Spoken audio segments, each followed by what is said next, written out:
Buenas tardes.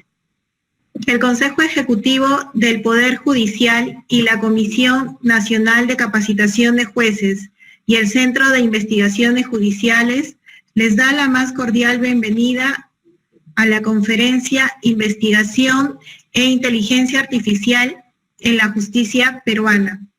Solicitamos, por favor, a todos los asistentes silenciar sus micrófonos durante el desarrollo del certamen académico a fin de contar con una transmisión clara y nítida. En caso deseen realizar una pregunta, esta debe ser enviada por mensaje a través de la plataforma hasta antes de 10 minutos que culmine la ponencia.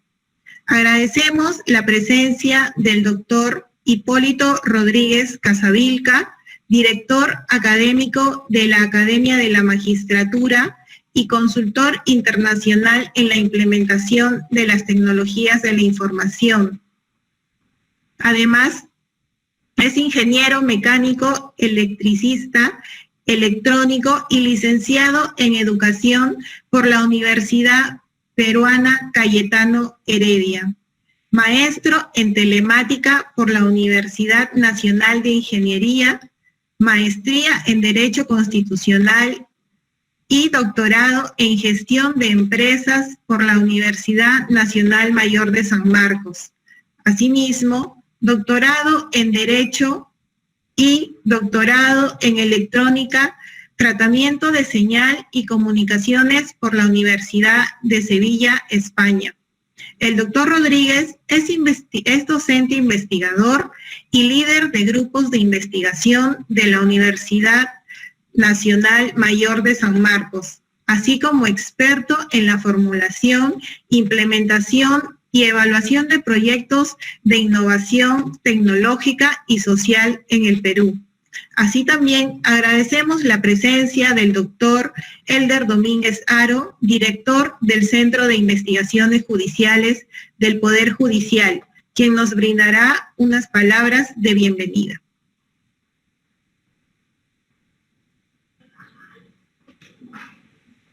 Tengan todos ustedes muy buenas tardes. Nos reencontramos nuevamente en el espacio académico de transmisión de conocimientos con el objeto de seguir compartiendo, dialogando aspectos importantes dentro del mundo jurídico. En principio, agradecemos a nuestro directivo y profesor Hipólito Rodríguez, quien nos va a tratar un tema capital por hoy. En efecto, nuestro objetivo es, a través de estos espacios, tratar de transmitir y consolidar los conocimientos, las capacidades de nuestras juezas y jueces, personal del Poder Judicial, como también de aquel elemento también importante de un proceso judicial, los abogados.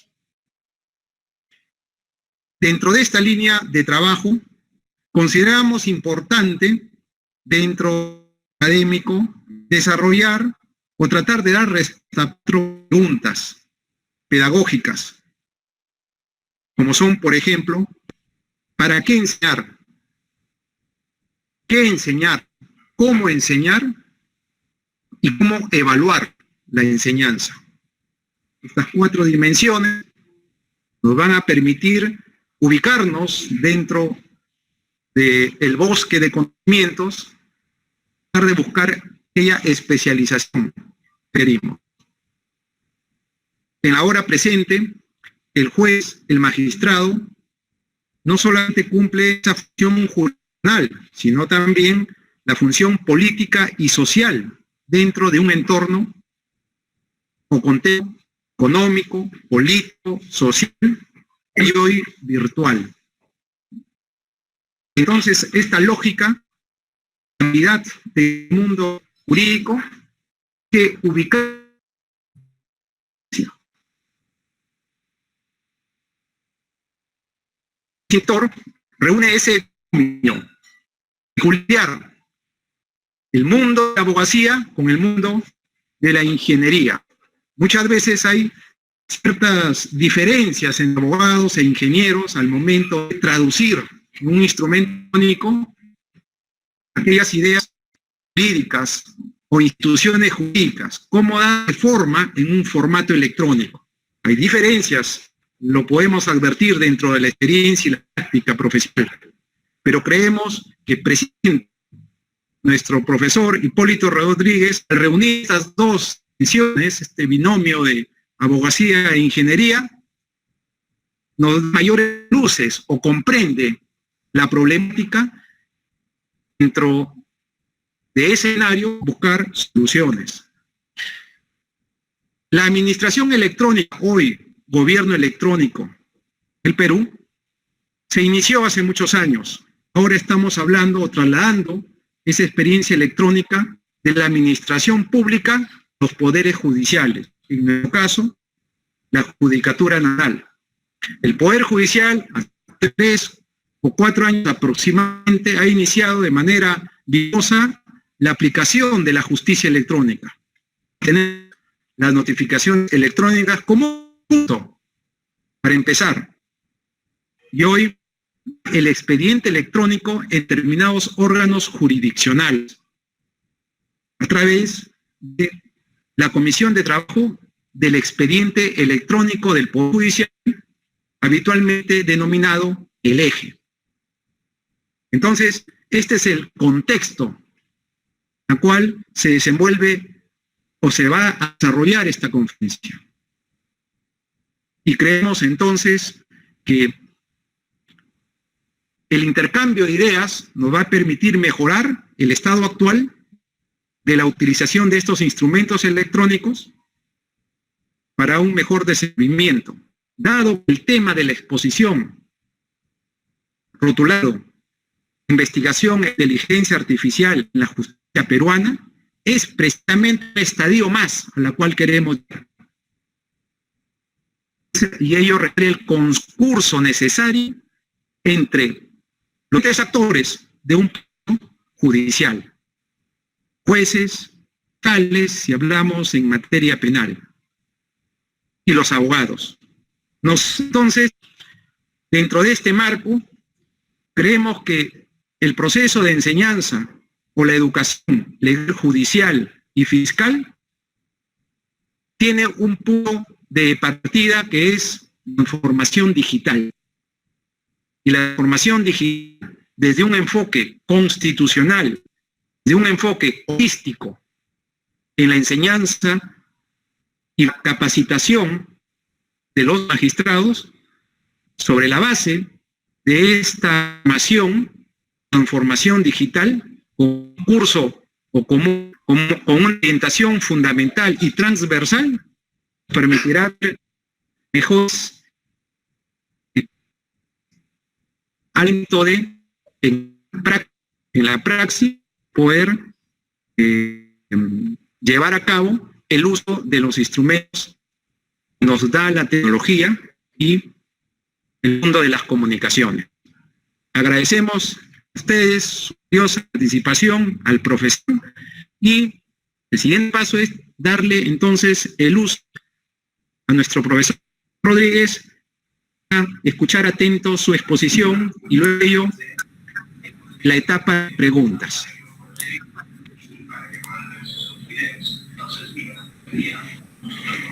Bien, buenas tardes, estimados colegas, magistrados de la República.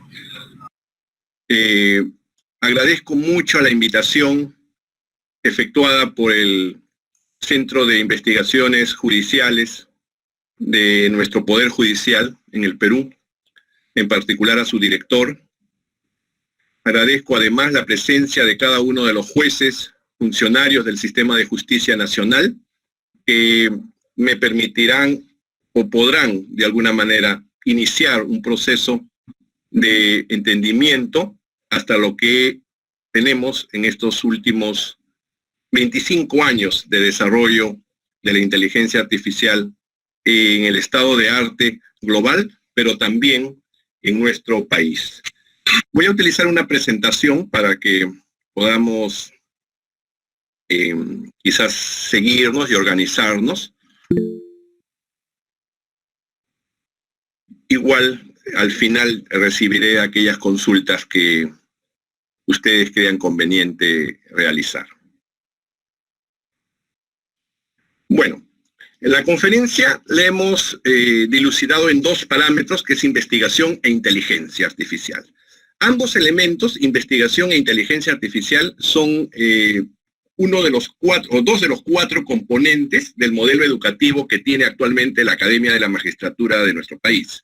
Investigación, la innovación basada en la inteligencia artificial y otras tecnologías, el diseño didáctico y la interrelación que existe entre todos los programas, esa articulación. Esos cuatro parámetros solamente falta por implementar actualmente, o sea, venimos implementándolo actualmente desde la gestión, desde las dos últimas gestiones, el tema de investigación e innovación. Como lo ha indicado el doctor Helder Domínguez, efectivamente es necesario vincular investigación e innovación, y dentro de la innovación los diversos parámetros, porque estos resultan importantes a la hora de dilucidar. Tanta importancia tiene que si nosotros observamos en la edición diciembre de la revista The Economist, quizás el parámetro referencial más importante en el campo económico, pero también social, nos muestra las predicciones para este año 2020. Esta edición salió la última semana de noviembre, ojo, es del año pasado, y predice lo que exactamente está ocurriendo y ocurrirá todo este año, porque además de ser pronósticos, son visiones que están estructuradas ya en el mundo. Y si nosotros observamos bien en esta cuarta o quinta línea, ¿no?, que es este año sale en su edición, todos los años lo hacen en el mes de diciembre, sale la edición para este propósito de los pronósticos y visiones. Observen que la inteligencia artificial está allí presente, pero está para que nosotros la interpretemos, como cuando vamos a hacer lectura o vamos a ajustar nuestros parámetros de lectura al momento de medirnos la visión, por ejemplo, ¿no? Eso es lo que ha querido representar esta portada este año. Entonces, observamos que temas como los del Brexit, alrededor, ¿no?, lo que significa Trump y sus elecciones, etcétera, cada uno de esos elementos se van a presentar. Y bueno, y hay otros más, ¿no? Ya si queremos ser más, ahí está la recesión, incluso hay elementos que están claramente definidos y que hoy día más que nunca se estima que esta década, la segunda y tercera década, ya en la culminación de la segunda, pero inicio de la tercera década, será fundamentalmente importante en inteligencia artificial. Eso es como una especie de introducción a este propósito. ¿Qué agenda tenemos el día de hoy? Hoy día dilucidaremos 8 temáticas importantes que quizás, estimados colegas, magistrados de la República, funcionarios y miembros del Poder Judicial de nuestro país, quizás podamos en determinadas ocasiones dilucidar una por una. Hoy día haremos una revisión de las 8 más importantes. Antes de entrar en esta agenda, ¿no?, como es la del Big Data, ¿no?, ese conjunto inmenso de información con el que contamos actualmente, el blockchain, los bots judiciales, todo en el ámbito judicial, el machine learning, ¿no?, las máquinas que aprenden, la realidad virtual ya utilizada en la justicia y en el sistema judicial de los países, un observatorio para saber dónde podemos buscar información, cómo la inteligencia artificial no es nueva, ha ido progresando y ha ido desarrollándose y afianzándose sin que nosotros podamos hacer nada en contrario. O sea, estamos muy cerca a llegar a un punto en el cual, con la ubicuidad que tenemos del uso de las tecnologías, si en que nos demos cuenta, la inteligencia artificial va a ingresar. Ya no depende de nosotros, ¿no? Es un aspecto fundamental. Y esta década, que es la década de su implementación básica, se dará aproximadamente, yo estimo que no más de 5 años, esto debe estar implementado en la mayor parte de los sistemas. Y si nosotros no somos capaces de implementarla, bueno, simplemente la inteligencia artificial avanzará y nosotros nos quedaremos lamentablemente relegados en ese propósito. Luego la arquitectura de cómo se ha pensado actualmente funcionan los despachos judiciales en algunos países desarrollados y en otros programas también. A esta agenda le vamos a agregar una introducción y algunas definiciones para que nos quede claro de qué estamos hablando. Ya lo indicó el doctor Domínguez. Queremos saber qué vamos a hacer y cómo lo vamos a hacer, ¿no? Entonces, revisaremos también algunas definiciones y algún enfoque. Para esta introducción, estimados colegas, vamos a ver 3 pasos, que son los 3 pasos que yo considero fundamentales para un proyecto de innovación de un sistema integral como puede ser el sistema judicial peruano. El primero, hay que ver sobre qué diseño vamos a trabajar, ¿no? Nos encontramos en un centro de investigación judicial, como es el CIC en el Poder Judicial. Nosotros también tenemos nuestro centro de investigación, tenemos nuestra área de investigación, pero queremos saber qué tipo de investigación es la que vamos a hacer. La investigación que nosotros estamos haciendo, a la luz que introducimos estos elementos en la formación, en el entrenamiento del magistrado en los próximos años, está basado en una propuesta cualitativa que es la teoría fundamentada. Entonces, si queremos conocer un poquito más, porque hay teorías de tipo cuantitativo, hay mixtas, pero esta en particular es de tipo cualitativo, ¿no? Donde lo que importa es el resultado, lo que es la acción, ¿no? Hablamos de la investigación-acción también, de los enfoques que revisemos lo que ocurre en el arte y en la realidad de nuestros países. La teoría fundamentada nos va a dar un contexto donde vamos a investigar y de las investigaciones de las cuales voy a dar cuenta en esta exposición. Luego necesitamos una estrategia. Ya hemos definido que la investigación es cualitativa, está basada en la teoría fundamentada. ¿Qué tipo de estrategia? Vamos a establecer la innovación. Ya dijimos que es uno de los 4 parámetros que tiene el modelo educativo de la Academia de la Magistratura, ¿no? Investigación, innovación, diseño didáctico y articulación. Entonces, la innovación. Esto está inmerso dentro de una estrategia global que hoy día la seguimos, pero no cualquier tipo de innovación. Es una innovación incremental. O sea que vamos a tener que introducirla, aunque nosotros, repito, no lo querramos, poco a poco, de manera paulatina, a diferencia de la innovación radical, ¿no? O simplemente firme, que si no lo hacemos, quedamos fuera, ¿no? Se estima, esta innovación, que es la inteligencia artificial, será incremental. Y lo veremos por qué. Y dando esa frase de Sun Tzu, no tendría razón, dice, la táctica sin estrategia es como el ruido antes de la derrota. O sea, no tendría razón de que nos planteemos una gran meta, como es usar la innovación, si no supiéramos con qué método. El método que hemos escogido para esta exposición es un método transdisciplinario. Este método transdisciplinario, la transdisciplinariedad, podemos entenderla nosotros como un trabajo bastante amplio. Un trabajo que, como lo diría Armstrong en su texto Mejoramiento Humano, tiene que contemplar múltiples disciplinas, ¿no? En estos últimos 25 años, con equipos del colegio, de la educación básica y la educación secundaria en nuestro país, de todas las regiones del Perú, con equipos conformados en los grupos de investigación en los cuales lidero, ¿no? Particularmente I3TIT, POS, ¿no? En la Facultad de Ingeniería Eléctrica y Electrónica y en la Facultad de Derecho y Ciencia Política de San Marcos, conformamos grupos en los cuales hemos tenido o hemos proporcionado algunos alcances que voy a dar a conocer.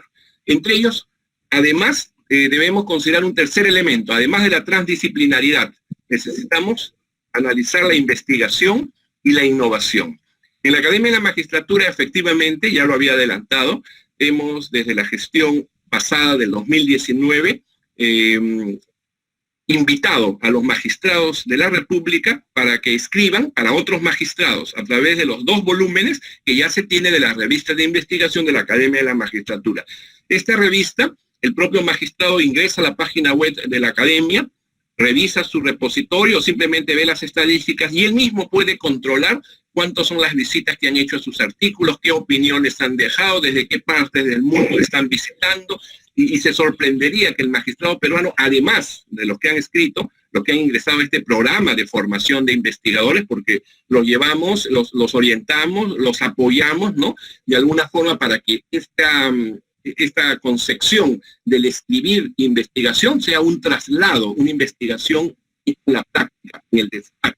No es una investigación teórica, es una investigación, ya lo hemos indicado, basada, no es documental, sino basada en una revisión de una experiencia que se da al analizar casos, al resolver sentencias, al dar sentencias, al resolver casuística, al poder plantear soluciones a diversos problemas que se presentan en el despacho judicial. Porque, bueno, la Academia dedica también sus esfuerzos a ese propósito.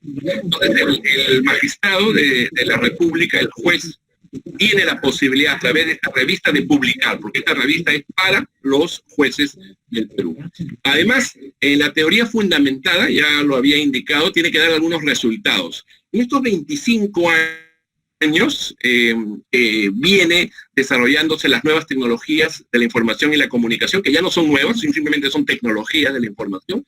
Hemos tenido algunos hallazgos, ¿no? Por ejemplo, hace 25 años, exactamente, se van a cumplir 25 años este año, se cumplieron el 17 de mayo de este año, fue el Día Internacional de las Telecomunicaciones, hace 25 años, en una conferencia en YouTube, que está ahí publicada, en el lado inferior izquierdo, nosotros planteamos lo que hoy día ya es una realidad, ¿no? A través del apoyo con diversos, en esa época, recién egresados de las facultades de electrónica, no había todavía mecatrónica, pero había electrónica, había mecánica, había ingeniería naval, ¿no? Planteamos cuáles iban a ser los aportes para las ciencias sociales, llámese para la ciencia política, para el derecho, para la economía, para la sociología. Y eso se dio a través de este propósito. En el camino se han desarrollado diversos hitos. Nuestros grupos de investigación en San Marcos, en particularmente los que lidero, por ejemplo, actualmente tenemos el premio, el Campeonato Mundial de Robótica en el mundo, ¿no? Somos campeones mundiales en trabajo en equipo, como lo vemos en esta... hace unos años en Holanda se llevó a cabo un evento que tiene que ver con la aplicación de la robótica para la investigación. Nosotros lo hicimos en campo de la medicina. Ese año ganamos el campeonato mundial y actualmente, bueno, ostentamos ese título, ¿no? Igualmente hemos ido a Corea del Sur, como también hemos ido a Finlandia, a diversos países con los alumnos a los campeonatos y hemos traído diversas aplicaciones. Una alumna de nuestro grupo de investigación, bueno, del año 2010, como es Maday Urtiaga, por ejemplo, tuvo la oportunidad de ingresar, ¿no? Luego de terminar su carrera aquí en el Perú, en la parte en el área de ciencia política, a 6 de las principales universidades americanas, ¿no? Y tener la posibilidad de continuar sus estudios, como es el MIT, en Princeton, en Berkeley, en Columbia, Cornell, Harvard, ¿no? Entonces, eso no delimita que el propósito que ha tenido la inserción de las tecnologías en las ciencias sociales se ha dado, ¿no? Y han tenido algunos aportes. Tan es así que en el mes de abril de este año también participamos en el concurso del CONCITEC llamado Proyectos Especiales Respuestas al COVID-19, saliendo clasificados en la primera etapa, en la fase 1, con respecto a una nota, a un proyecto, a un prototipo correspondiente al área temática Desarrollos Tecnológicos e Innovación, ¿no? Mediante sistemas de inteligencia artificial, mediante sistemas electrónicos sencillos, pero muy eficaces, propusimos el desarrollo e implementación de un prototipo portátil de autocontrol y telemonitoreo de signos vitales relacionados a los órganos afectados por el COVID-19, ¿no? Y otros de igual relevancia, utilizando un sistema web de prevención, promoción y protocolo de teleconsulta, ¿no? Entonces, este sistema integrado, porque los sistemas ya no se analizan individualmente, sino integradamente, han dado la posibilidad de que planteemos esos desarrollos. A eso es lo que nosotros llamamos teoría fundamentada. O sea, cada uno de los propósitos, cada una de las temáticas, cada una de las metas que nos hemos propuesto, hemos logrado un alcance para cada uno de los peruanos y la mayoría de ellos, bueno, ya no están en nuestro país, pero sin embargo, como por ejemplo con Elon Musk, ha estado en la NASA, están trabajando también sistemas de lanzamiento, sistemas de mejoramiento de los lentes para los telescopios. Hemos trabajado en el área de ciencia política también, ¿no? Actualmente soy el profesor principal del curso de medios electrónicos aplicados a la política de la Facultad de Derecho y Ciencia Política de San Marcos, y desde ahí en estas últimas promociones hemos tenido la posibilidad de colocar a abogados, colocar a politólogos en el primer plano de representar no solamente a nuestro país, sino llevar las ideas sobre esas implementaciones que hoy día queremos traerlas también a nuestro sistema judicial. Bueno, llevando a cabo de definiciones y enfoques, es importante que definamos lo que es la inteligencia artificial. Solamente así definida podríamos saber de qué estamos hablando y qué enfoque le vamos a dar. Las definiciones de inteligencia artificial son múltiples, como ustedes la ven. Diversos autores en diversos tiempos, particularmente desde la década del 70, se han preocupado en proponer definiciones para inteligencia artificial. Si nosotros agrupamos esas definiciones, las podríamos colocar en un cuadrante, ¿no? En un cuadrante, en 4 cuadrantes, de tal manera que pudiéramos tener un grupo que defina aquella idea que existe, y hoy día una realidad, de que la inteligencia artificial son sistemas que piensan como los humanos. Para ello está pues Hörliger, Bellman, etcétera. Hay autores que han propuesto definiciones basadas en eso, en el enfoque de que son sistemas, programas, aplicaciones, de repente son instrumentos, son solamente procedimientos, no necesariamente tiene que ser software, puede ser hardware o simplemente puede ser un proceso, una instrucción, pero son sistemas que piensan como los humanos. Para otro grupo de teóricos, que obviamente han servido de base ya a la aplicación de la teoría fundamentada, dicen que no, que son sistemas que también piensan racionalmente. O sea, no piensan como humanos, sino piensan racionalmente, en el entendido que no siempre el humano lo hace así, ¿no? Para otro grupo, ¿no?, agrupando estas definiciones en este cuadrito, son sistemas que actúan como humanos, y para un cuarto grupo, ¿no?, son sistemas que actúan racionalmente. Entonces, miren, tenemos 4 tipos de enfoques, ¿no? Y entendemos la inteligencia artificial como sistemas, programas que piensan como humanos, o programas que actúan como humanos, programas que piensan racionalmente, o programas que actúan racionalmente, ¿no? Entonces, eso nos vislumbra una transdisciplinaridad, porque quiere decir entonces que la inteligencia artificial no es propio solamente de las ciencias, vamos a llamarle, de las ciencias experimentales, ¿no? Como la biología. Actualmente la biología, estamos en el siglo de la biología. Fundamentalmente la inteligencia artificial se avanza cada vez más en la medida que se conoce cada vez más nuestro cerebro. Por eso las neurociencias, que agrupan ese conjunto de disciplinas, son muy importantes para la base a la inteligencia artificial. Pero no solamente las ciencias experimentales como la biología, la química, la física, sino también las ciencias sociales. Necesitamos cada día más de los contextos, por ejemplo, de filosofía del derecho, ¿no? Lo de Michel Foucault, por ejemplo, entre la sociedad vigilada o controlada, o de Gilles Deleuze también, en ese propósito de lograr lo que se da en llamar esa sociedad del biopoder, ¿no? La sociedad del control. O David Garland, o Gerald Waltman, etcétera. Todos estos autores, Expósito, por ejemplo, son filósofos del derecho que nos están indicando que la tendencia ya no va a ser a solamente dirigirse pragmáticamente o dogmáticamente al derecho, sino tendrá que transferirse, no interdisciplinaria ni multidisciplinaria, sino transdisciplinariamente, salir a un espacio mayor, como es, por ejemplo, de la inteligencia artificial. Y como de la inteligencia artificial está la ecología, que es otro campo también, que es transdisciplinario. La ecología ha logrado trascender y agrupa problemática del derecho, problemática de la biología, problemática del desarrollo social, la sociología, etc. Por eso entendemos que estas categorías nos pueden servir para analizar bien los enfoques y definiciones. Ya entrando en temática, contemplaremos qué cosa es el Big Data judicial. Es uno de los propósitos más importantes que tiene, por ejemplo, el Banco Mundial en apoyarnos en el expediente judicial electrónico, ¿no? Tenemos ya 10, 20, 30 años que se viene usando el Big Data en el propósito de que la información ya se encuentra. Obviamente no siempre estará digitalizada, pero esa información, una vez digitalizada, puede servir al sector judicial, al sector que nos agrupa, para poder tener la oportunidad de convertirlo, en primer lugar, en manejar enormes volúmenes de información. O sea, no hay límite en la información que podamos manejar. Enormes velocidades, más allá de las que tenemos actualmente, por ejemplo, y variedad de información. Entonces, ese Big Data, ¿no?, ese gran volumen de datos, ya tiene respuesta en el ámbito judicial, como lo veremos en algunas aplicaciones. Además, el Big Data judicial recoge lo que ya hemos desarrollado. Tenemos papeles, tenemos libros, tenemos información. Antes, esta se guardaba de manera limitada en la oficina, dado sus limitaciones físicas fundamentalmente, ¿no? El tiempo de duración de la tinta, del papel, del mimeógrafo, etcétera, porque estamos hablando de un desarrollo de por lo menos 50 años de información que deberíamos tener digitalizada a partir de papeles, libros e información. Esa información hoy día tiene que ser trasladada a los computadores, ¿no? Por ejemplo, la Academia de la Magistratura cuenta con uno de los pocos unidades de microformas. Nosotros, a través del servicio que ofrecemos a los magistrados, simplemente ingresan a la página web de nuestra biblioteca solicitan algún texto, no todos los textos están en digital, pero nosotros los digitalizamos en minutos, ¿no? De tal manera que le devolvemos al magistrado el enlace del texto, del artículo, ¿no? Que se encuentre, sea en digital, y si está en físico, lo escaneamos con el respeto a los derechos de propiedad intelectual, ¿no? Que son fracciones que hacemos de él de acuerdo al pedido que tenga el magistrado.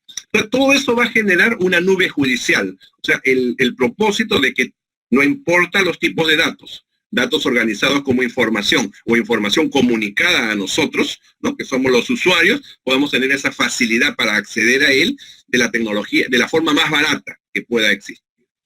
Por otro lado, el Big Data tiene algunas peculiaridades, algunas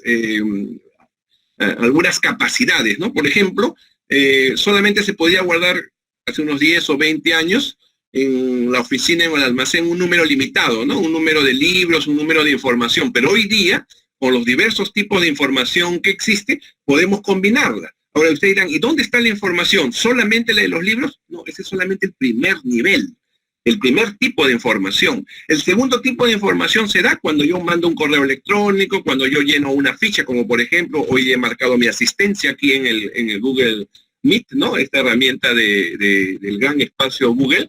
Entonces, y ahí también ese es un segundo nivel, pero un tercer nivel es cuando no solamente registro información a través del correo o registro información a través de una base de datos, como puede ser este sistema de chat, sino ya comienzo a buscar. Y en cuarto nivel es cuando a través de estos sensores biométricos a los cuales nosotros estamos sometidos, ¿no? Cuando, por ejemplo, pasamos por una cámara, ¿no? De biovigilancia, cuando estamos siendo monitoreados por un dron, por ejemplo, que los drones posicionan bastante el sistema de seguridad en nuestro país, aunque nosotros no seamos realmente, no tenemos conciencia de eso. Hay drones infrarrojos que están controlando la seguridad de nuestro país, pero también damos información cuando nos trasladamos con nuestro teléfono, cuando podemos hacer consultas, de tal manera que toda esa gran cantidad de información que se puede guardar en videos, audios, metadatos, o sea, datos simplemente, información, combinaciones, puede ser manejada con este gran concepto que le llamamos Big Data judicial. Otro tema que ha relucido en los últimos años, mucho más reciente que el Big Data, es el blockchain.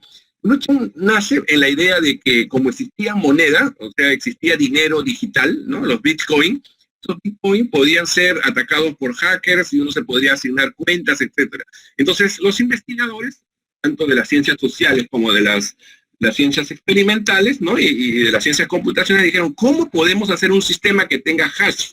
O sea, que se identifique un número que no pueda ser posible rastrear, porque va en bloque, chain es en cadena, como si fuera un bloque. Entonces, de tal manera de que a alguien se le ocurrió este sistema económico llamado blockchain, ¿no? Ese traslado de información inicialmente económica, también la pudiéramos hacer para expedientes, de tal manera que el blockchain judicial nos permite que cualquier documento que se traslade de un usuario a otro sea prácticamente imposible que se hackee, modifique, y en otras palabras, como existe mucha cantidad de testigos que manejan la información, ¿de qué valdría que cambie una fuente? ¿De qué valdría que me asigne un valor monetario, por ejemplo, usando un delito informático? Solamente sería en una fuente. Yo no podría estar en capacidad de poder modificar toda la información que existe en la nube. Yo solamente iría al banco, pero el banco no se alimenta solamente de su propia fuente de información, sino de múltiples fuentes de información. El blockchain, por eso, trabajando en bloques, con una marca de tiempo, con resistencia a la modificación, nos ha permitido obtener la seguridad que aquella información que se va a manejar a nivel judicial será bastante fidedigna, ¿no? Y pasará todos los controles de calidad y de seguridad que se requieren, ¿no? O sea, la analogía era lo siguiente, ¿no? Antes teníamos un documento, Word, ¿no? Por ejemplo, y en él solamente lo podíamos tener en las versiones que nosotros lo trabajásemos, ¿no? En nuestra máquina, por ejemplo, o nos los enviábamos con algún correo, o lo publicábamos en alguna página, o lo adjuntábamos a algún espacio virtual, ¿no? Alguna página web. Hoy día también tenemos documentos en Google Docs, o sea, esos documentos son compartidos. Ese documento ya no lo vamos a compartir con 2, 3 personas, son millones de personas que lo van a compartir. Entonces, ¿de qué valdría que nosotros estemos manipulando el documento y haciendo cambios cuando lo tienen millones de personas, millones de información? Es ilógico, o sea, los hackers no tendrían la oportunidad de hacer cambios, y si la hacen es innecesario porque no se podría crear la cadena. Entonces, es una forma especial que está ayudando en el ámbito judicial el blockchain, ¿no? Otro tema. En la Academia de la Magistratura estamos trabajando también con los bots judiciales. Mucho espacio, mucho tiempo se dedica, por ejemplo, a dar orientaciones, ahora que viene el examen de admisión del programa de formación de aspirantes, y por ejemplo, dar información a los aspirantes, algunos quieren saber algunos detalles sobre los balotarios, sobre los temas que se van a tratar, etcétera. Entonces, esa información que resulta redundante y que antes se realizaba a través de un correo electrónico o se llamaba la línea telefónica, se esperaba horas, ¿no?, para tener orientación, ¿no? Hoy día simplemente eso lo hace la máquina, ¿no? La máquina recibe la consulta bien vía texto o vía llamada, o sea, vía oral, ¿no?, vía audio, y el bot se va alimentando. Los primeros, ¿no?, recogerán la información básica que se tenga, las respuestas más frecuentes, ¿no?, a los problemas más frecuentes, valga la redundancia. Pero conforme comiencen a ocurrir problemas más complejos, casuística, esto va a aumentar. Y ese aumento permitirá que el software, las tareas, incluso se hagan en forma automática. Entonces, esas características básicas que tiene el bot judicial. O sea, en otras palabras, es como un WhatsApp. Es algo así como si tuviéramos un WhatsApp, pero que en vez del WhatsApp, simplemente escribimos en el WhatsApp qué queremos conocer y la máquina nos contesta. Detrás de ello hay un sistema informático que analiza todas las posibles respuestas que ya se han dado a través de reglas, de lógica, a través de chats, formularios en línea, y se va alimentando, se va creciendo su poder de respuesta, su precisión en la misma, en la medida de que se le alimente, ¿no? ¿Y cuándo se le alimente? Cuando más consultas sean, ¿no? Los bots judiciales más desarrollados actualmente están en Norteamérica, ¿no?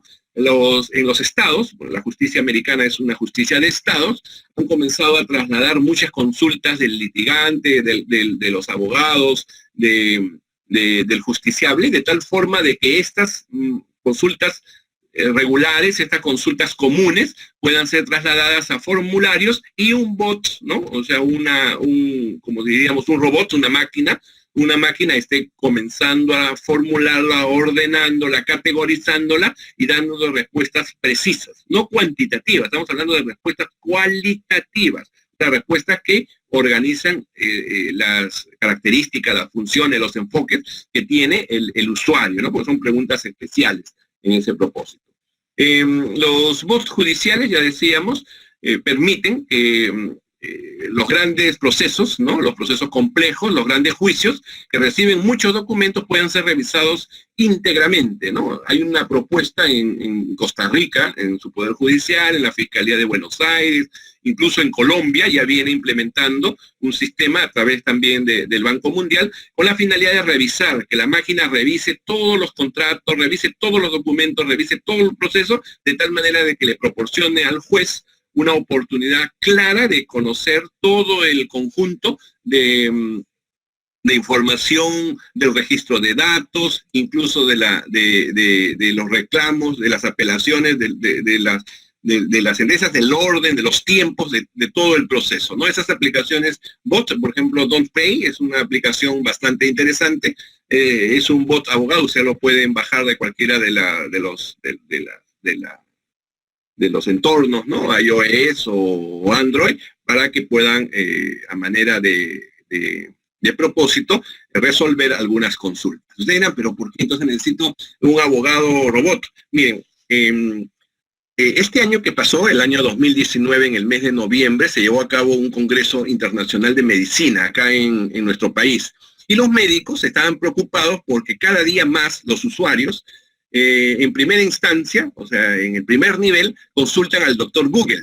O sea, el doctor Google tiene más información que el mismo médico. Entonces, el médico siempre va con cuidado porque ya el usuario, en la medida que se está volviendo más experto, consulta y sabe de los procesos. Entonces, conforme avancen los años, cada día el médico tendrá que especializarse más en algunos elementos que resulten no tan genéricos o no tan de la medicina clínica o interna. Entonces, lo mismo va a ocurrir en el ámbito del derecho, ¿no? Eso ya es un hecho que está ocurriendo en algunas realidades y de alguna forma se viene trabajando, por ejemplo, el área de contratos, documentos, etcétera, ¿no? Otro tema es, ya, bueno, tenemos los documentos digitalizados, los hemos publicado, responden al despacho judicial, a todo el conjunto de actividades que maneja el despacho, pero ¿qué hacemos con él? ¿Basta solamente lo que hemos desarrollado? No. Esa información está cruzada con todos los despachos judiciales que componen el sistema, de tal manera de que la máquina tenga la oportunidad de aprender en el sistema, en el entendido de que indicado cierto procedimiento exitoso, ¿no?, provisto de enormes cantidades de información, resulte óptimo. Óptimo en el tiempo, óptimo en el número de errores minimizados, óptimo en la economía procesal, óptimo en la naturaleza sociológica o social de respuesta, etcétera, ¿no? O sea, la ponderación de los derechos, por ejemplo, fundamentales se harán no solamente en base, como lo hacemos hoy día, con proporcionalidad, sino también con necesidad, con imprevisibilidad, etcétera, ¿no? Todos los elementos tendrán, el software los analizará para poder optimizarlo. Eso es lo que se le ha dado en llamar el Machine Learning judicial, ¿no? El software que permita que la máquina siga aprendiendo nuevas reglas, y reglas que provienen de muchos idiomas, no solamente en español, puede aprender las reglas de artículos en otros idiomas, ¿no? En inglés, en francés, en alemán, etcétera, ¿no? Y poder encontrar aquellas reglas clásicas que me permitan aprender, ¿no? O sea, tener la capacidad de ir aprendiendo conforme a la información que vayamos suministrando, ¿no? El Machine Learning judicial será algo parecido a lo que existe hoy día con los sistemas que detectan repeticiones o coincidencias, ¿no? Como en el ámbito del escribir artículos. Cuando uno escribe artículos, a veces obvia las citaciones o a veces ha tenido ideas que también se están llevando a cabo o se están desarrollando en otros ámbitos. Entonces, esta máquina me permitirá indicarme cuál es la mejor ruta para poder saber que ya esa temática de alguna forma ha sido resuelta, y si no resuelta, está actualmente en el estado de desarrollo, ¿no? Antes que se agote, ¿no? De ese propósito. Bueno, aplicaciones de Machine Learning, o sea, máquina que aprende con fines judiciales, están dados en múltiples propósitos, ¿no?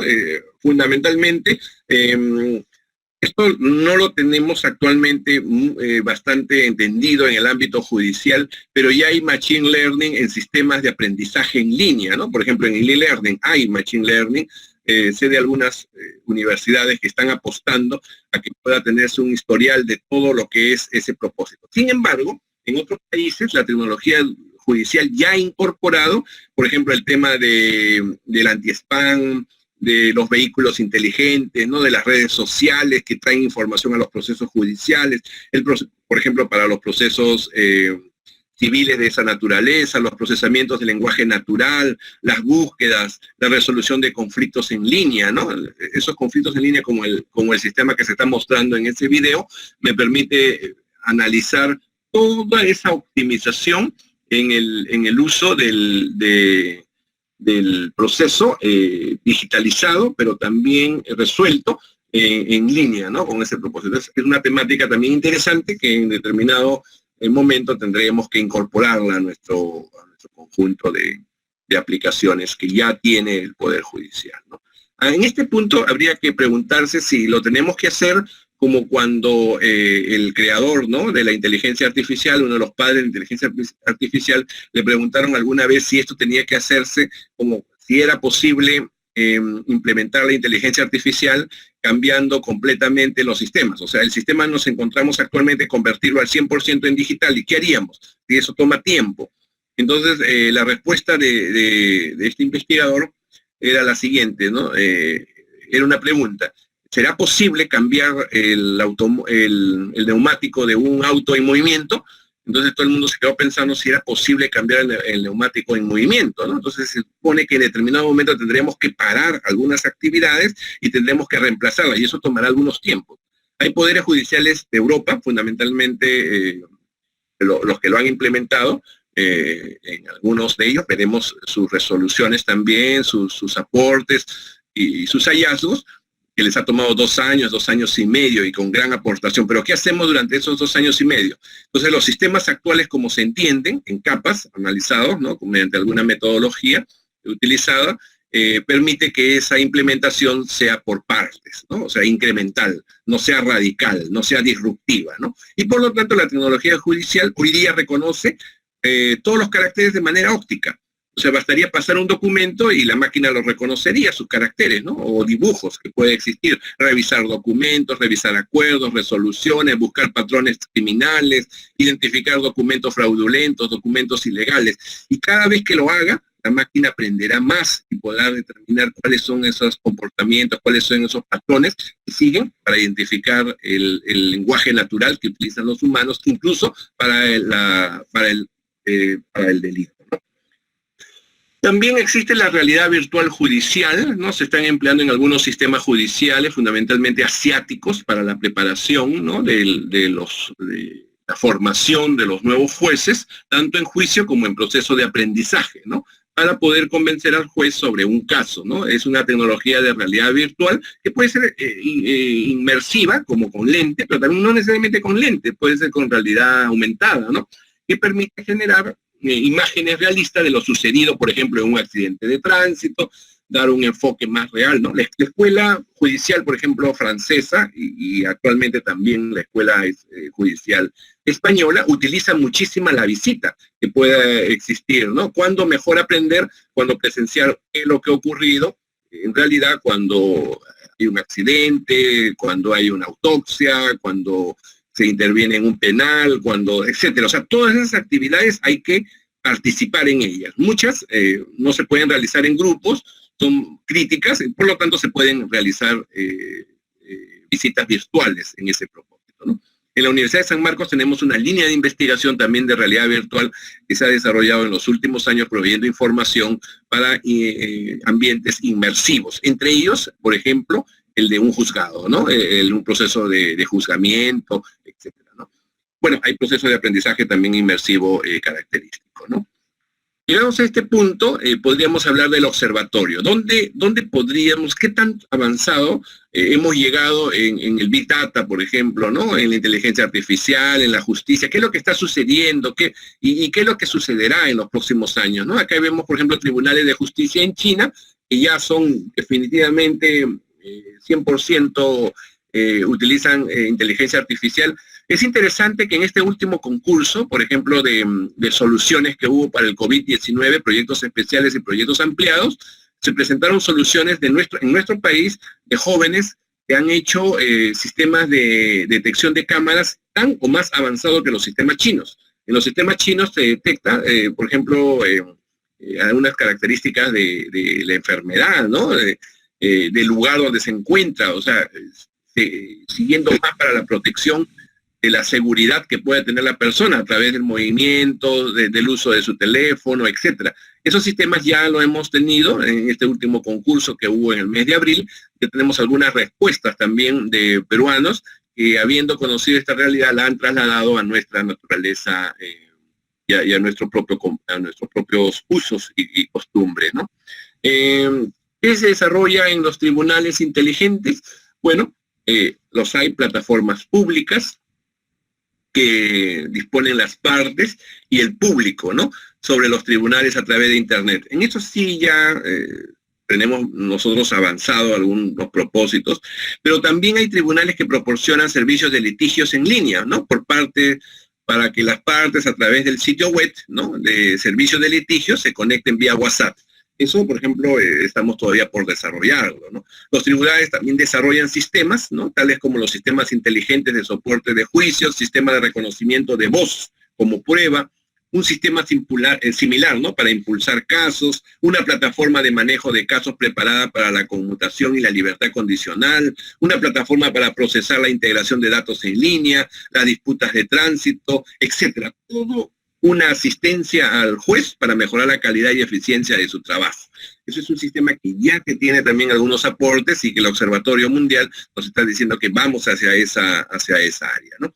También los tribunales están utilizando sistemas de información para mejorar la eficiencia y la ejecución de las sentencias. Eso también se está trabajando con datos específicos. En la academia tenemos la pretensión que con este año en particular, desde el año pasado, pero este año en particular le hemos dado mayor impulso al método del caso, de tal manera que la forma de resolver esos casos luego se ha incorporado a un sistema con el apoyo del expediente judicial electrónico y podamos volcar la experiencia de nuestros jueces cuando a información sugieren soluciones interesantes a los procesos y por lo tanto también puedan servir para los que vengan adelante en su formación, ¿no? También los tribunales han implementado en espacios globales sistema de gestión de juicios, ¿no? Para tribunales en el país, a través de lo cual se recopila información de todos los tribunales, los jueces y todos los casos en tiempo real y se reúnen, ¿no? Una especie como revista de revista, ¿no? Así como hacen los médicos en la mañana cuando llegan al hospital y se reúnen entre todos ellos para hacer una revista de revistas. Entonces, en el caso complejo, se reúnen todos y dan su opinión antes de empezar la visita, ¿no? Algo así. Los tribunales podrían analizar procesos judiciales de todo el país en tiempo real, evaluando el desempeño individual de los jueces, así como una situación social y económica. Bueno, el uso de la tecnología en el reconocimiento de la voz en los tribunales ya se ha dado, se viene dando también en forma intensiva. Hay una perspectiva de aplicarla también en los procesamientos inteligentes del habla. O sea, todos los procesos que se hablan inmediatamente sean literalizados, ¿no? Traducir archivos electrónicos de cualquier tipo de información. Si es un video, transcribir el video, ¿no? Transcribir el video, el audio del video.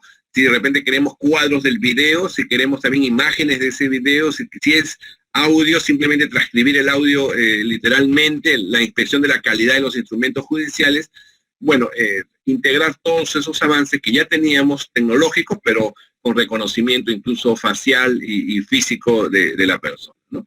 El papel de la inteligencia en el campo judicial es ayudar, pues como estamos indicando, a los jueces en lugar de reemplazarlos, ¿no? Su objetivo es lograr el acoplamiento humano-máquina.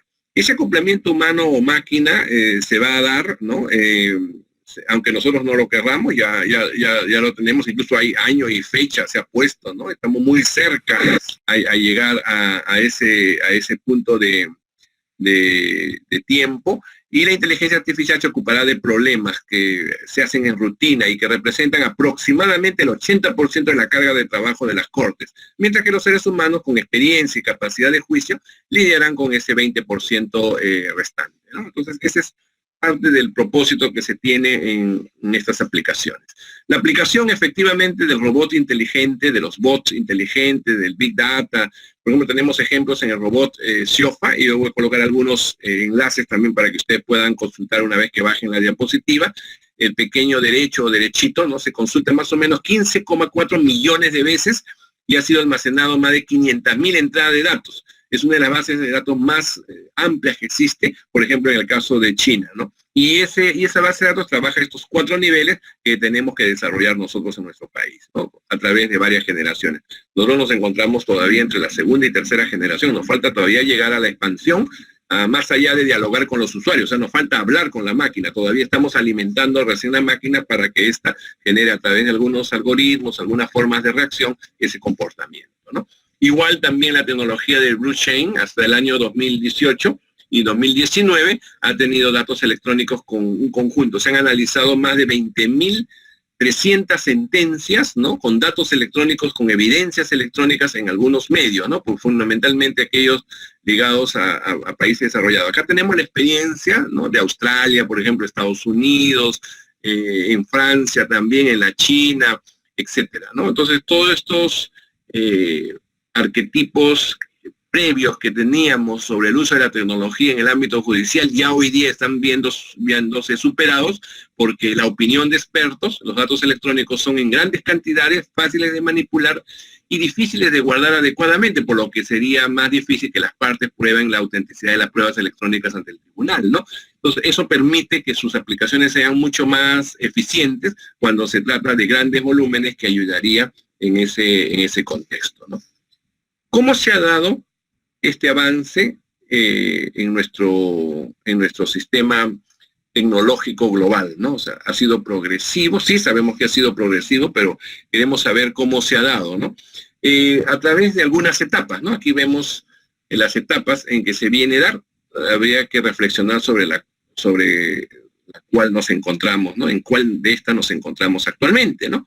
Dice, las personas usan la inteligencia artificial como herramienta de soporte, acelerando procesos existentes. Esa sería la primera etapa. Por ejemplo, los chatbots, ¿no? Las consultas. A veces llamamos a un determinado lugar, nos contesta una computadora, nos pregunta. Eso es lo más sencillo, ¿no? Se rellenan formularios, se ofrecen al juez la mejor forma de predecir los mismos, cuáles son los formularios que están llegando, ¿no? La temática sobre la cual se está versando, basado todo en decisiones previas de ese juez o de otros jueces, ¿no?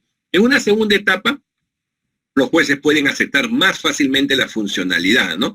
Como se dará un impulso, ¿no? Y se generará un monitor de decisiones, o sea, se generará la oportunidad de tener varias opciones para poder tomar una correcta decisión. O sea, la máquina me generará no una respuesta, sino varias alternativas, varias opciones. O sea, el tema de toma de decisiones inteligentes será parte integrante de esta etapa 2, ¿no? Se recogerá la mejor, la que maneje según el criterio del juez, ¿no?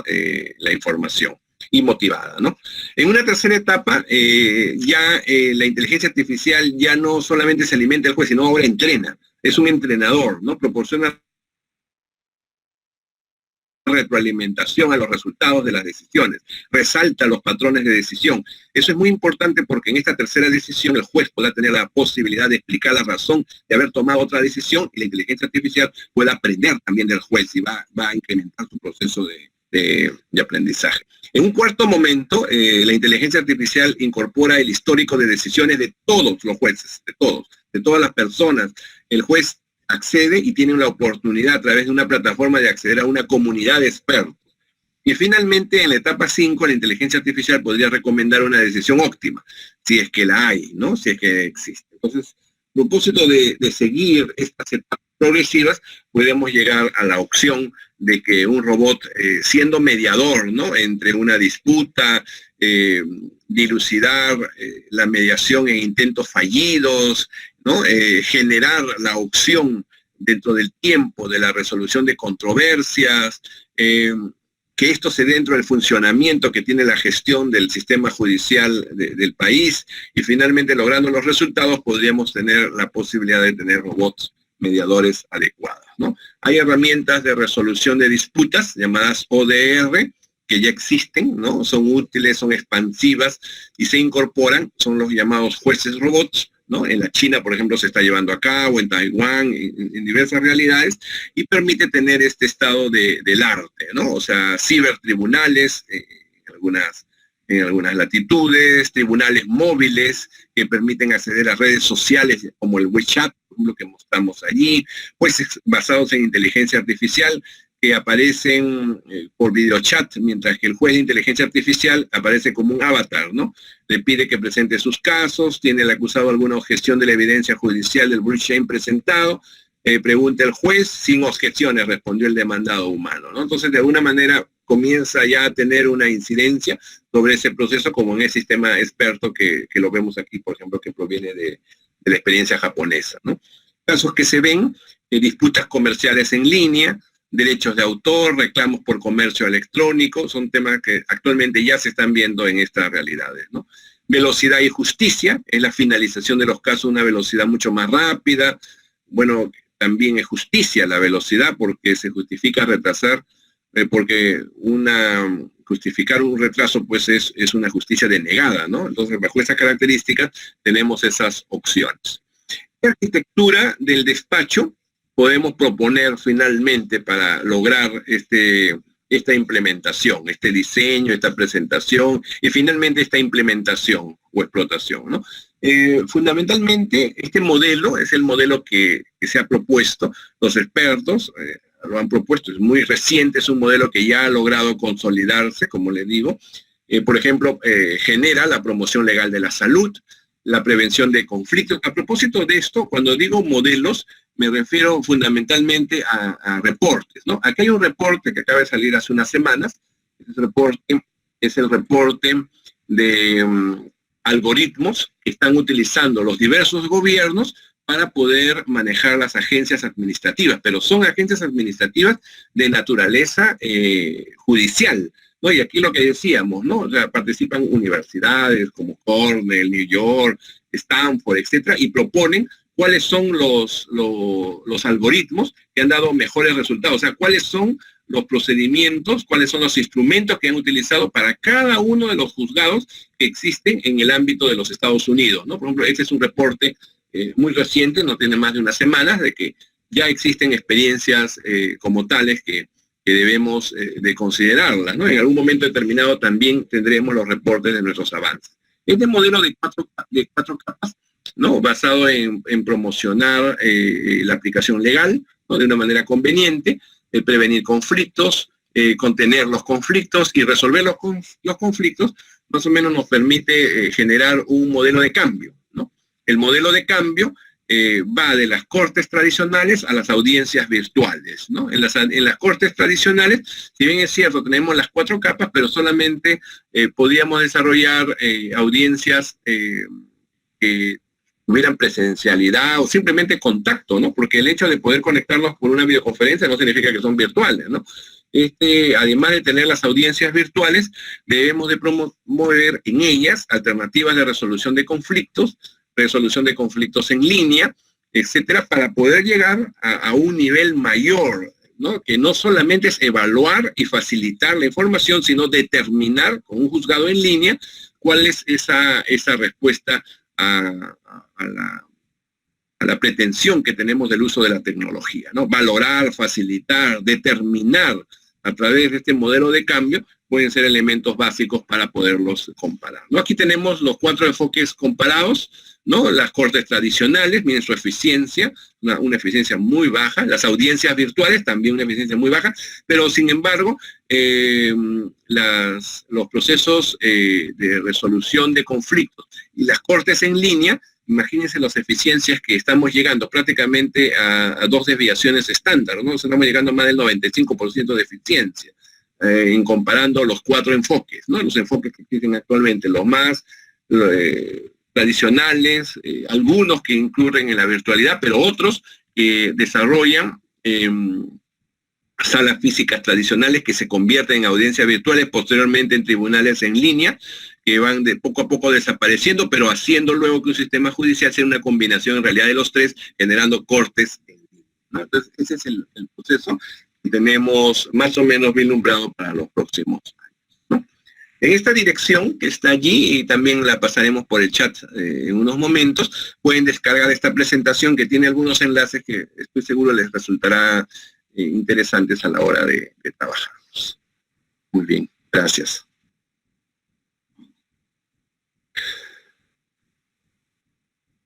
Agradecemos las palabras del doctor Hipólito Rodríguez Casavilca. A continuación, damos pase a la rueda de preguntas.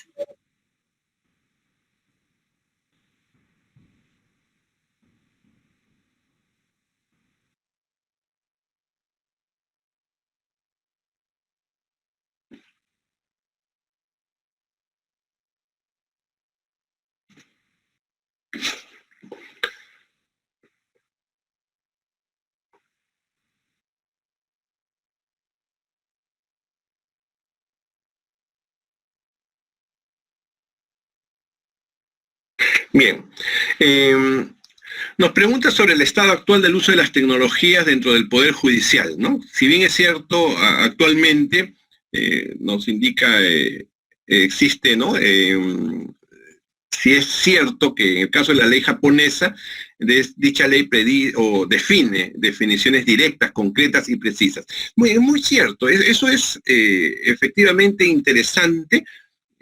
Yo los animo, estimados colegas, estimados magistrados, hay en Amazon y fundamentalmente un conjunto de temática referida a aplicaciones que en la justicia, por ejemplo, japonesa, china, etcétera, han sido traducidos al inglés, la mayoría de ellos responden a experiencias concretas, ¿no? de ese propósito, ¿no?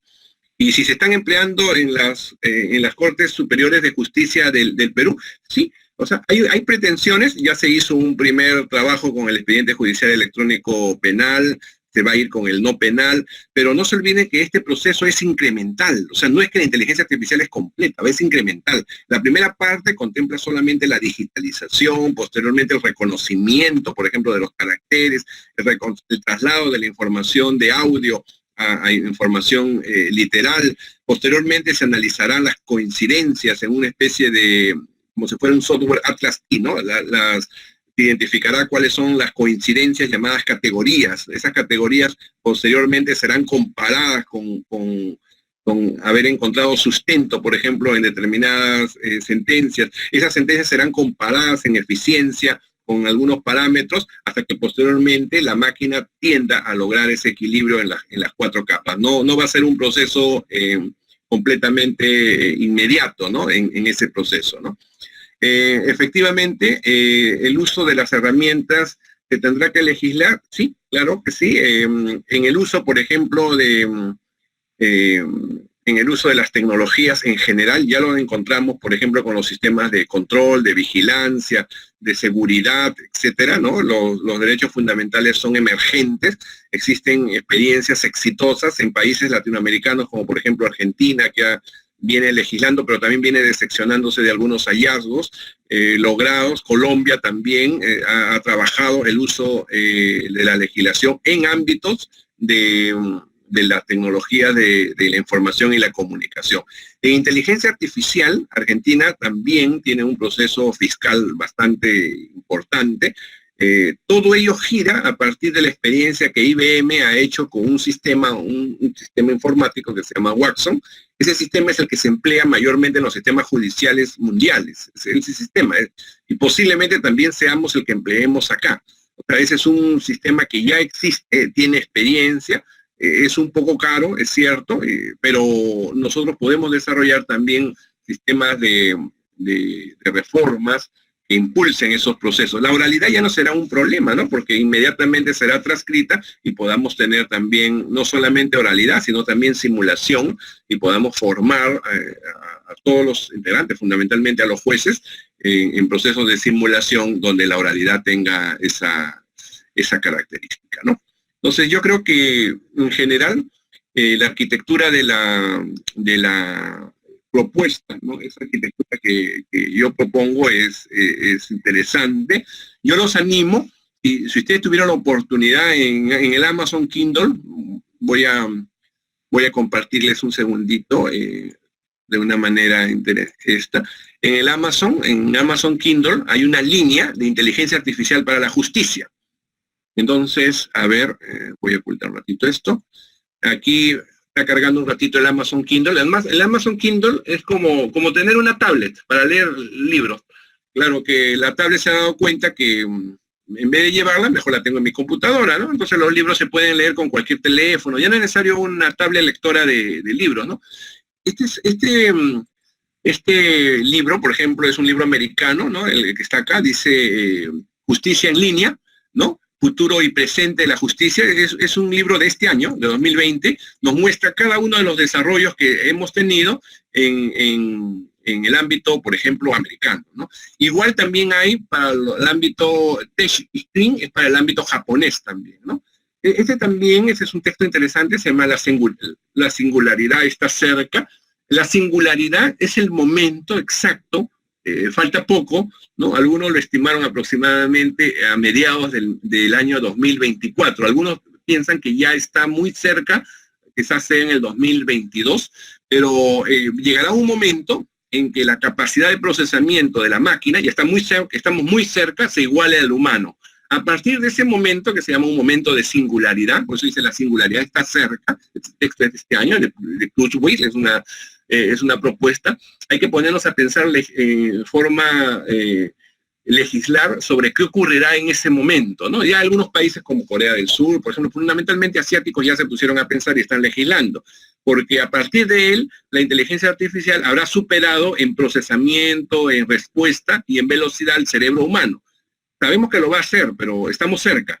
Entonces, ese momento de singularidad, al estar cerca, es necesario también dilucidarlo, ¿no? Entonces, yo creo que puede ser una buena oportunidad la que tengamos, ¿no? A partir de de estas conferencias, por ejemplo, de los centros de investigación, de poder departir experiencias concretas que existan en realidades que no sean tan lejanas, quizás no como China, Japón o Estados Unidos, algo mucho más cerca, ¿no? Como lo que viene haciendo, por ejemplo, los ámbitos judicial y también fiscal en la Corte de Buenos Aires, por ejemplo, ¿no? O en Costa Rica, lo que ha avanzado más o menos Colombia.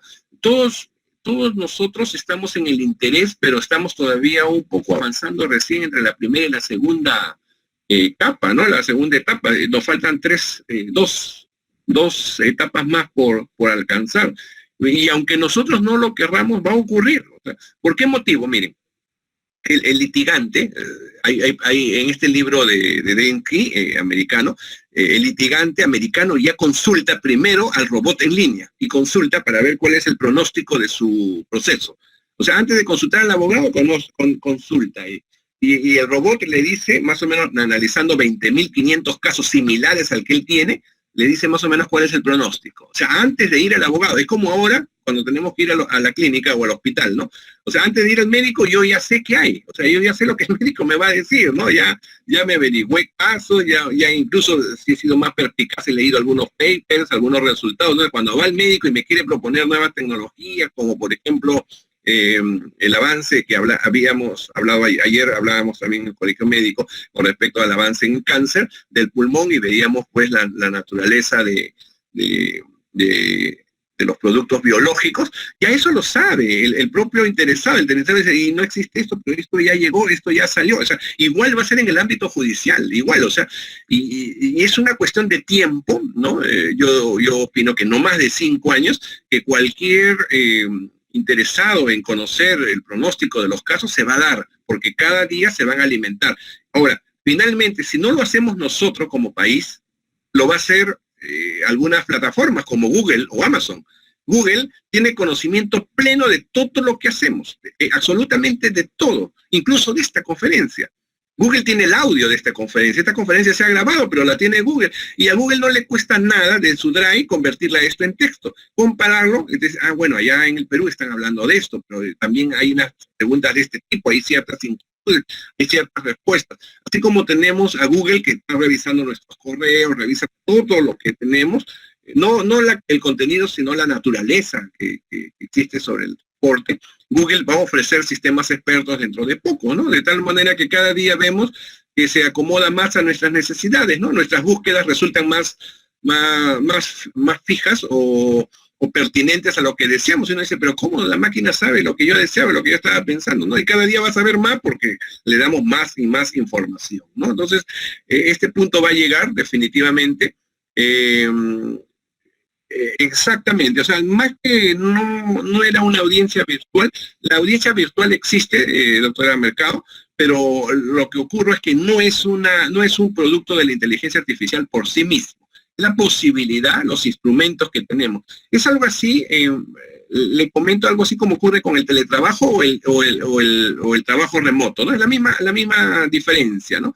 Nosotros, por ejemplo, en las universidades sabemos algunas carreras pueden tener mucha virtualidad y otras no, porque necesitan, por ejemplo, la medicina.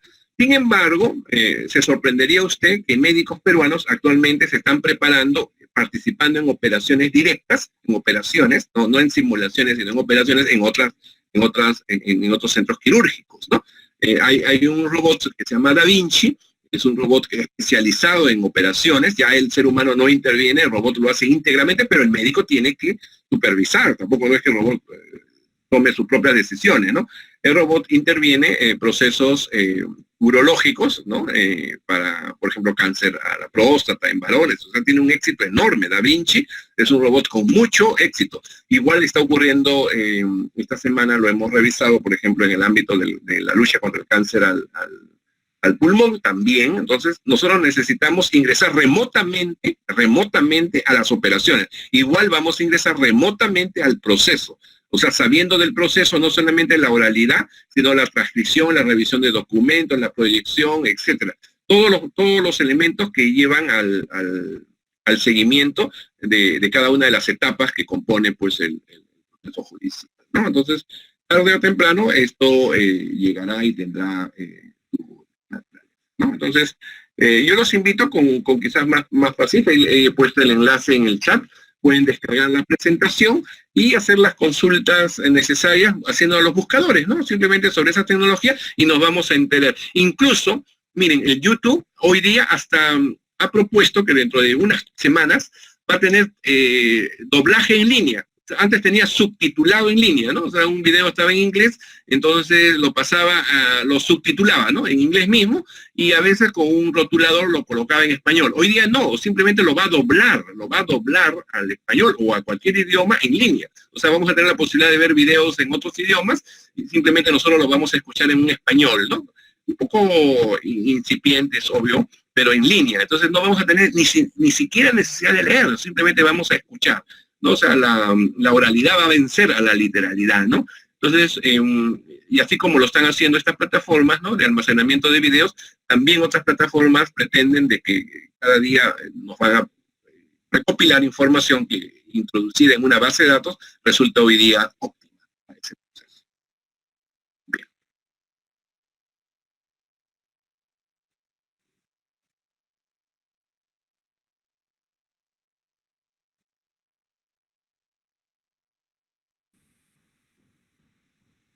Agradecemos al doctor Hipólito Rodríguez Casavilca, director académico de la Academia de la Magistratura y consultor internacional en la implementación de las tecnologías de la información y la comunicación, y a los asistentes.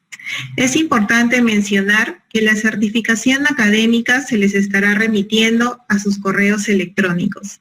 Y finalmente, los invitamos que visiten nuestro link ubicado en la página web del Poder Judicial www.pj.gov.pe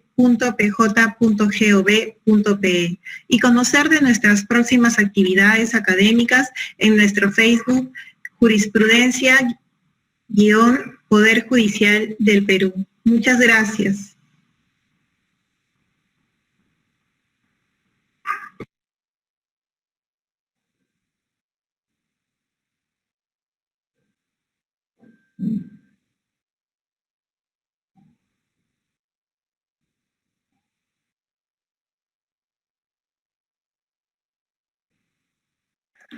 Gracias más bien a los organizadores, gracias doctor Helder por la invitación y estamos en contacto. Les he dejado ahí la presentación, doctor Helder, para que la puedan descargar y bueno, en el compromiso siempre la academia como parte nosotros del sistema judicial peruano de dar todo ese bagaje que ya existe, pero que queremos aplicarlo y trasladarlo a una ciencia tan importante como el derecho, pero sobre todo a su aplicación como es el mundo judicial y su ejercicio en manos de los jueces que hoy día nos acompañan. Gracias, colegas, por ello y hasta una próxima oportunidad.